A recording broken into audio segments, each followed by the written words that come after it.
హైదరాబాద్ లో ఉచిత కన్సల్టేషన్ మరియు స్క్రీనింగ్ కొరకు ఎవిస్ హాస్పిటల్స్ ని సంప్రదించండి. నమస్తే, మీరు చూస్తున్న సుమన్ టీవీ. నేను మీ కీర్తి. ఈ రోజు నాతో పాటు ఉన్నారు ప్రముఖ ఆస్ట్రాలజర్ బ్రహ్మశ్రీ నందిబట్ల శ్రీహరి శర్మ గురుగారు. నమస్తే గురుగారు. వాగర్థావివ సంపృక్తౌ వాగర్థ ప్రతిపత్తయే జగతః పితరౌ వందే పార్వతీ పరమేశ్వరౌ. ఆదిత్యాయ చ సోమాయ మంగళాయ బుధాయ చ గురు శుక్ర శనిభ్యశ్చ రాహవే కేతవే నమః. శృంగేరి పీఠాధిపతులకి, కంచి పీఠాధిపతులకి నమస్కారములు తెలియజేసుకుంటూ కార్యక్రమాన్ని ప్రారంభిద్దాం. గురుగారు, సెప్టెంబర్ 18 భాద్రపద ఈ పౌర్ణమి రోజున పాక్షిక చంద్రగ్రహణం వస్తుంది. అంటే ఈ క్రోధినామ సంవత్సరంలో మొదటి చంద్రగ్రహణంగా చెప్పుకోవచ్చు. భారతదేశంపై ఎలాంటి ఎఫెక్ట్ ఉంటుంది, ఏ రాశుల వారికి ఎలాంటి ప్రభావం చూపించబోతోంది ఈ గ్రహణం? ఒకవేళ భారతదేశం పైన ఎక్కువ ప్రభావం చూపించకపోయినా కూడా ఇతర దేశాల్లో ఉన్న మన తెలుగు వారి కోసం మీరు ఏం చెప్తారు? ప్రధానంగా ఈ యొక్క సెప్టెంబర్ 18వ తారీఖు రోజున పాక్షిక చంద్రగ్రహణం అనేటువంటిది ఏర్పడబోతుంది. అయితే ఈ యొక్క 2024 సంవత్సరంలో ఏ గ్రహణం కూడా మన భారతదేశంలో కనిపించదు. అయితే ఈ చంద్రగ్రహణం ముంబై తీర ప్రాంతంలో ఉన్నటువంటి కొన్ని ప్రదేశాల్లో వారికి ఈ యొక్క చంద్రగ్రహణ ప్రభావం ఉంటుంది. ఎందుకంటే ఆ సమయంలో చంద్రగ్రహణం కనబడుతుంది ముంబై తీర ప్రాంత కొన్ని ప్రదేశాల్లో మన ఇండియాలో. అయితే వీక్షించేటువంటి ప్రేక్షకులు కూడా ఒక సందేహ నివృత్తి. చాలామంది ఏమనుకుంటారంటే, గ్రహణం మన భారతదేశంలో కనిపించట్లేదు కదా, నియమాలు పాటించాల్సినటువంటి అవసరం లేదు కదా. వాస్తవమే, నియమాలు పాటించాల్సిన అవసరం లేదు. కానీ ఈ యొక్క గ్రహణాలు ఈ యొక్క విశ్వానికి సంబంధించినటువంటిది. ఈ విశ్వంలో మనం జీవిస్తున్నాం, మనకు కూడా అందులో భాగమే మనము కూడా. కాబట్టి ఈ గ్రహణాలు ఎప్పుడు ఏర్పడినా, ప్రకృతి విపత్తులు ఎప్పుడు ఏర్పడినా, అనగా ఉల్కా తోకచుక్కలు, ఇవన్నీ కూడా మనం కామెట్స్ అని అంటుంటాం. కాబట్టి ఈ కామెట్స్ ఏర్పడినటువంటి సందర్భంలో అది ఏ 80 సంవత్సరాలకో, 100 సంవత్సరాలకో, 150 సంవత్సరాలకో ఒకసారి కనబడుతూ ఉంటాయి తోకచుక్కలు. హేలీ తోకచుక్క ఏర్పడినప్పుడు మనకు ఈజిప్ట్ వ్యాప్తంగా కొంతమంది రాజులు చనిపోయినటువంటి సందర్భాలు, అనగా ప్రముఖమైనటువంటి వ్యక్తులు చనిపోయినప్పుడు ఈ తోకచుక్కలు కనిపిస్తాయి, చనిపోయే ముందు సమయంలో చిహ్నంగా. కాబట్టి ఈ గ్రహణాలు కూడా ఏర్పడినప్పుడు ప్రకృతిలో కొన్ని మార్పులు చేర్పులు చోటు చేసుకుంటాయి. ప్రకృతి విపత్తులు కానీ, ప్రకృతి నాశనానికి కానీ గ్రహణాల ప్రభావం కొంత ఉంటుంది. కాబట్టి మహాభారత యుద్ధం జరిగేటువంటి సందర్భంలో 2 గ్రహణాలు ఆ యొక్క ఒకే నెలలో ఏర్పడినటువంటి సందర్భంగా, కాబట్టి దాని ప్రభావం మహాభారత యుద్ధానికి దారితీసింది, జనక్షయానికి దారితీసింది. అట్లాగే ఈ యొక్క సెప్టెంబర్ 18వ తారీఖు రోజున ఏర్పడేటువంటి యొక్క చంద్రగ్రహణ ప్రభావం మన భారతదేశంలో కనబడినప్పటికీ, ఆ గ్రహణ ప్రభావం మనము ఈ విశ్వంలో ఒక పార్ట్. భారతదేశం కూడా ఎలా చూసుకున్నా సూర్యుడు చంద్రుడు అందరికీ ఒకరే కాబట్టి ఈ యొక్క చంద్రగ్రహణ ప్రభావం కొన్ని రాశుల మీద ఏర్పడుతుంది. అమెరికాలో ఉన్నటువంటి ప్రాంతంలో ఉన్నటువంటి వారికి ప్రధానంగా ఈ యొక్క చంద్రగ్రహణం ఉత్తరాభాద్ర నక్షత్రం 1వ పాదంలో ఏర్పడుతుంది. భారతదేశంలోకి వచ్చేసరికి పూర్వభాద్ర నక్షత్రం 4వ పాదంలో ఉండగా ఏర్పడుతుంది. భారతదేశ కాలమాన సమయం కనుక చూసుకున్నట్లయితే ఉదయం 6:11 నుంచి 10:17 వరకు ఈ యొక్క చంద్రగ్రహణ ప్రభావం ఏర్పడుతుంది. అయితే ఏ ప్రాంతంలో ఉన్నటువంటి వారికి ఈ యొక్క చంద్రగ్రహణ ప్రభావం ఎక్కువగా ఉంటుందంటే, యూరప్ అన్ని దేశాలు, అమెరికా అన్ని ప్రాంతాలు, అంటార్కిటికా మరియు అట్లాంటిక్ మరియు ఏషియా ప్రాంతాల్లో ఎక్కువ భాగం ఏషియా ప్రాంతాల్లో. మన భారతదేశ విషయానికి వచ్చేసరికి ముంబై ప్రాంతము మరియు ఇతర కొన్ని ప్రాంతాలు మాత్రమే ఈ యొక్క చంద్రగ్రహణ ప్రభావానికి గురవుతున్నాయి. ఇక ఈ యొక్క అమెరికాలో ఉన్నటువంటి వారికి అయితే 18వ తారీఖు అనగా 17వ తారీఖు మధ్యరాత్రి, తెల్లవారితే 18 అనగా 12:41 ప్రారంభమై 4:47 వరకు ఈ యొక్క ప్రభావం అనేటువంటిది ఉంటుంది. ఈ యొక్క చంద్రగ్రహణ ప్రభావం దాదాపుగా సుదీర్ఘకాలంగా 4 గంటలు ఉంటుందమ్మా. మరి ఏ రాశుల వారికి ఎలాంటి ప్రభావం చూపించబోతుంది, both positive and negative wise గురుగారు? చూసుకున్నట్లయితే మనకు మంచి జరిగేటువంటి రాశుల కంటే కూడా ఈ యొక్క చంద్రగ్రహణ ప్రభావం వలన చెడు సంకేతాలు కలిగేటువంటి యొక్క రాశులు కొన్ని ఉన్నాయి.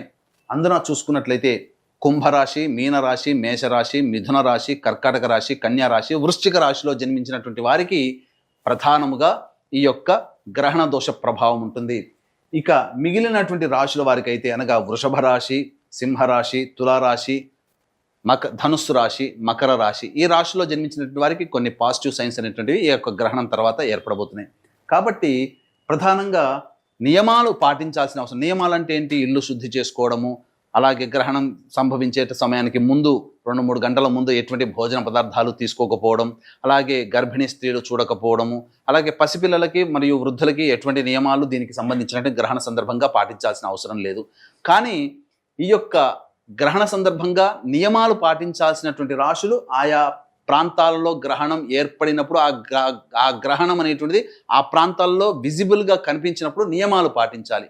కానీ ఈ గ్రహణ ప్రభావం వలన ఏ రాశుల వారికి సమస్యలు వస్తాయి, ఏ రాశుల వారికి సమస్యలు రావనేటువంటిది ప్రపంచవ్యాప్తంగా ఉన్నటువంటి ఈ యొక్క కుంభమీన మేష మిథున కర్కాటక కన్య వృశ్చిక రాశుల్లో జన్మించినటువంటి వారికి ఈ యొక్క ప్రభావం అనేటువంటిది దోషం అనేటువంటిది ఉంటుంది. కాబట్టి ఆయా కుంభమీన మేష మిథున కర్కాటక కన్య వృశ్చిక రాశిలో జన్మించిన వారు ఏ ప్రాంతంలో ఈ ప్రపంచవ్యాప్తంగా ఎక్కడున్న భారతదేశంతో సహా ఎక్కడ ఉన్నా ఆయా రాశిలో జన్మించినటువంటి వారికి కొన్ని దోష ప్రభావాలు ఏర్పడతాయి. కాబట్టి దానికి సంబంధించినటువంటి ఆ దోష నివారణార్థమే కొన్ని పరిహారాలు కనుక పాటించినట్లయితే తప్పకుండా ఆ యొక్క ప్రభావం నుంచి ఈ యొక్క సంబంధించినటువంటివి మీనమేష మిథున కర్కాటక కుంభ కన్య వృశ్చిక రాశిలో జన్మించిన వారు ఈ యొక్క దోష ప్రభావం నుంచి బయటపడతారని చెప్పవచ్చు. ఎలాంటి రెమెడీస్ సూచిస్తారు గురుగారు? ప్రధానంగా ఏ సమస్యకైనప్పటికీ కూడా 2 రకాల పరిహారాలు ఉంటాయి. ఒకటి దైవ పరిహారము, 2 మానవ పరిహారం. దైవ పరిహారం అంటే మంత్ర పరిహారం. దైవం మంత్రాధీనం, తన్మంత్రం బ్రాహ్మణాధీనం.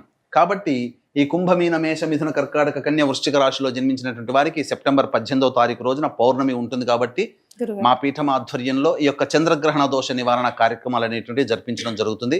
ముఖ్యంగా ఆ రోజున చంద్రుడికి సంబంధించినటువంటి దోష నివారణగా చంద్రగ్రహ హోమము, అలాగే పూర్వభాద్ర ఉత్తరభాద్ర నక్షత్రంలో ఏర్పడుతున్నాయి ఒక్కొక్క ప్రాంతంలో. కాబట్టి దత్తాత్రేయ హోమము, శనీశ్వర హోమము, అలాగే ఈ రాశుల్లో జన్మించినటువంటి వారికి ప్రధానంగా దోషం ఉంటుంది కాబట్టి మృత్యుంజయ హోమం ముఖ్యంగా ఆరోగ్యం మీద ప్రభావం చూపుతుంది. కాబట్టి మృత్యుంజయ హోమము, లక్ష్మీ హోమము, సుదర్శన హోమం లాంటివి, అలాగే వివాహం కాని అబ్బాయిలు అమ్మాయిల కోసమే హోమాది కార్యక్రమం, ఇలా 18 రకాల హోమాది కార్యక్రమాలు ఆ సెప్టెంబర్ 18వ తేదీన కేవలం పర్ హెడ్ 1500 రూపాయలకి మా పీఠం ఆధ్వర్యంలో ఈ కుంభమీన మేష మిథున కర్కాటక కన్య వృశ్చిక రాశుల్లో జన్మించినటువంటి వారికి చేయించడం జరుగుతుంది. అలాగే మానవ పరిహారం అనగా అందరికీ దైవ పరిహారం చేసుకునే శక్తి ఉండదు. కాబట్టి మానవులుగా జన్మించినటువంటి మానము ఆ యొక్క దైవానుగ్రహాన్ని పొందే ప్రయత్నంగా మనకి మనం చేసుకునేటువంటి పరిహారాలు కూడా తెలియజేస్తానమ్మా.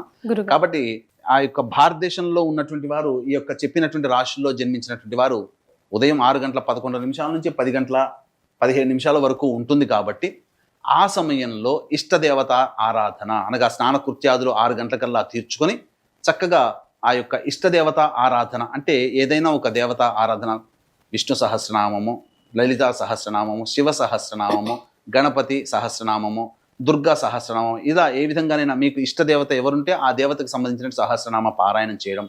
అలాగే ఆ సమయంలో మనకు భారతదేశంలో కనిపించదు కాబట్టి నవగ్రహాల దేవాలయాలు అన్నీ కూడా తెరిచే ఉంటాయి. కాబట్టి ఆ సమయం చాలా మనం ఒకవేళ కనిపించకపోవడమే మన అదృష్టంగా భావించాలి. ఎందుకనంటే గ్రహణ సమయం ఎటువంటిదనంటే మనము మామూలు రోజుల్లో 1000 సార్లు ఒక దేవతా నామాన్ని జపం చేస్తే ఎంత ఫలితం ఉంటుందో గ్రహణ సమయంలో 10 సార్లు పఠిస్తే అంత సమయం, అంత విశేషమైనటువంటి పవర్ లభిస్తుంది. కాబట్టి కనిపించలేదు కాబట్టి సంతోషపడాలి అనేటువంటిది పెట్టుకోకూడదమ్మా. కనిపించకపోవడమే సంతోషం. ఎందుకనంటే ఆ సమయం గ్రహణ సమయం అమూల్యమైనటువంటి సమయం కాబట్టి పూర్తిగా సద్వినియోగం చేసుకోవాలి. దేవాలయాలన్నీ తెరిచి ఉంటాయి, దేవతా అనుగ్రహం మనకు కలుగుతుంది.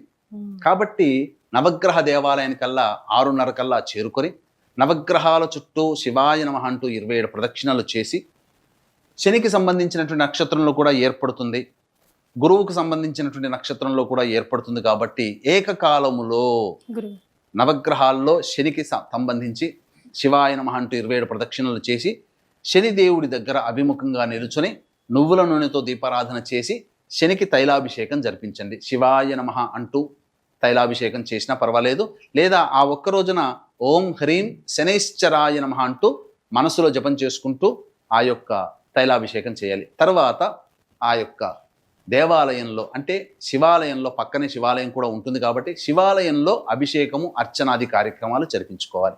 ఈ విధంగా ఈ 6:11 నుంచి 10:17 కాలంలో దేవ పరిహారము మరియు మనం ఇష్టదేవత ఆరాధన, ఏదైనా దేవుని యొక్క నామము ఆ యొక్క సమయంలో ఆ 10 గంటల 17 నిమిషాల వరకు విడవకుండా ఉండాలి. నామాన్ని విడవకుండా జపం చేయాలి. ఇది మానవులుగా చేసుకునేటువంటి పరిహారం. కాబట్టి గురుగారు అలాగే మరొక విషయం కూడా దయచేసి తెలియజేయండి. అంటే గ్రహణం అంటేనే దాన ధర్మాలు, గ్రహణ అనంతరం గ్రహణం చేసేటప్పుడు ఎక్కువగా ప్రాధాన్యత ఇస్తాం కాబట్టి ఎలాంటి దాన ధర్మాలు చేయాలి? ఆ సమయంలో దానం గనక చేయదలిచినట్లయితే, దానం చేయాలనే కోరిక ఎవరికైనా ఉన్నట్లయితే, గ్రహణ సమయం విశేషమైన సమయం కాబట్టి 10 సార్లు చేస్తే లేదా ఒక్కసారి శ్రీరామ అన్న 100 సార్లు శ్రీరామ అన్నటువంటి ఫలితం.